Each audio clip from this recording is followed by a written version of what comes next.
Предания гласят, что в самой выси небес раскинулась высокая небесная равнина, обитель богов. Там среди облаков, словно сотканных из золотой пыли, возвышались дворцы, чьи стены были отлиты из чистого золота и украшены мерцающим жемчугом. Яркий свет, казалось, исходил из самого воздуха, наполняя все вокруг неземным сиянием. И в сердце этого великолепия восседала Аматерасу, богиня солнца, грациозная, величественная, с длинными струящимися черными волосами. Она была облачена в золотое кимоно, расшитое сияющими символами солнца. В каждом ее движении чувствовалась сила, а в глазах отражалось тепло и жизнь, которые она дарила миру. Но однажды покой небесной равнины был нарушен. Появился Сусаноо, бог бурь, ее младший брат. Высокий и могучий, с растрепанными, словно тучи, волосами, он был одет в синий доспех, и само его присутствие предвещало надвигающуюся бурю. С ним был и Цукуйоми, бог луны, старший из братьев, спокойный и задумчивый в одеждах цвета серебра. Гнев заклокотал в сердце Сусаноо. Давние разногласия с Аматерасу вырвались наружу, и слова его стали подобны грому, а ярость — урагану. Он обрушил свой гнев на рисовые поля, уничтожая их в мгновение ока, словно их и не было. Он крушил все прекрасные творения Аматерасу, не щадя ничего, и словно в безумном порыве он разрушил ее небесный дворец, превратив его в руины. Боль и унижение отразились на прекрасном лице Аматерасу. Не в силах больше выносить ярость брата и разрушение ее мира, она покинула высокую небесную равнину. Скрывшись от всех, она нашла прибежище в глубокой пещере, погрузив мир во тьму, и пала тьма на землю, словно саван, окутав все живое. Тусклые, мрачные земли простирались до самого горизонта, лишенные солнечного света. Поля, некогда плодородные, увяли и засохли, словно лишенные живительной силы. Реки, прежде звонкие и быстрые, сковали льды, и замерла в них жизнь. Люди, потерянные и слабые, брели по этой мрачной земле, одетые в простое тряпье. Печаль и отчаяние поселились на их лицах, а движения стали медленными и бессильными. Ткачихи и ремесленники, лишенные света, не могли больше создавать прекрасные вещи, и их работа остановилась, символизируя общий упадок. Голод и холод стали постоянными спутниками людей, и страдания их были велики. В отчаянии воззвали они к богам, моля о милости и возвращении солнца. Они просили вернуть тепло и свет, без которых невозможна жизнь на земле.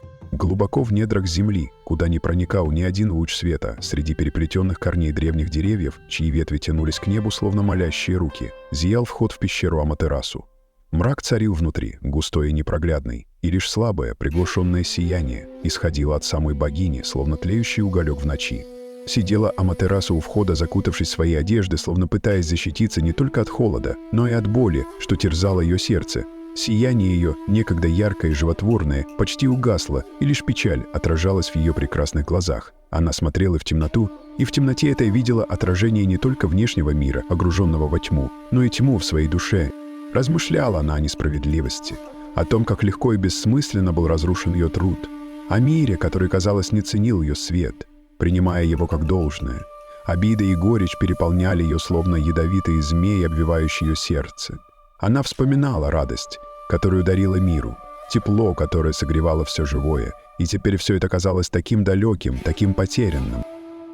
И рождалось в ней тяжелое, страшное решение больше не дарить свой свет этому неблагодарному миру. Пусть познают они, что значит жить во тьме, пусть ощутят холод и страх, которые приходят с ее уходом. Пусть поймут, как необходим ее свет для жизни и процветания, когда его лишатся. Но и сомнения терзали ее. Она помнила любовь и благодарность, которые иногда видела в глазах людей. Она помнила красоту мира, расцветающую под ее лучами. И борьба между обидой и любовью бушевала в ее душе, словно буря. Время тянулось медленно. В тишине пещеры слышно было лишь ее тихое дыхание и редкие капли воды, падающие со свода. Каждая капля отчитывала мгновение тьмы, мгновение отчаяния. И в этот момент, когда тьма казалась всепоглощающей, а надежда потерянной, боги начали свой план по возвращению света. Но Аматерасу еще не знала об этом, и тьма в ее сердце продолжала сгущаться.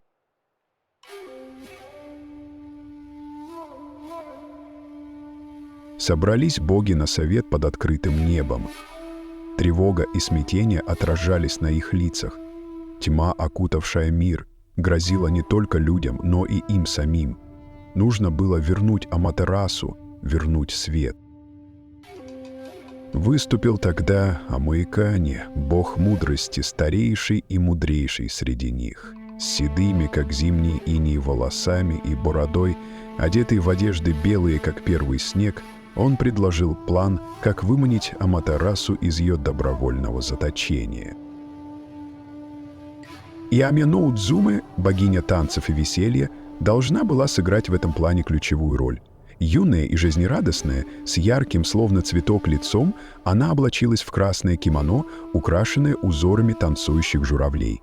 Ее танец должен был привлечь внимание Аматерасу. Тем временем боги-кузнецы, могучие и сильные, работали не покладая рук. Они ковали волшебное зеркало, которое должно было стать ключом к возвращению богини Солнца. Амаикане верил, что танцы, смех и блеск зеркала смогут исторгнуть Аматерасу из тьмы и вернуть ее свет миру. И боги согласились с его мудрым советом и начали готовиться к осуществлению задуманного.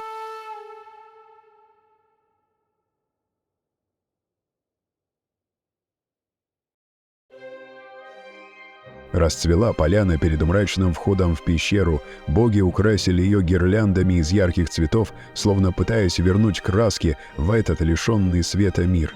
Они собрались вокруг, зажигая факелы и светильники, создавая иллюзию празднества и веселья. И вышла в круг Ами-но-Удзуме, и начался ее танец. Движения ее были полны энергии и жизни, словно сама радость вырвалась наружу.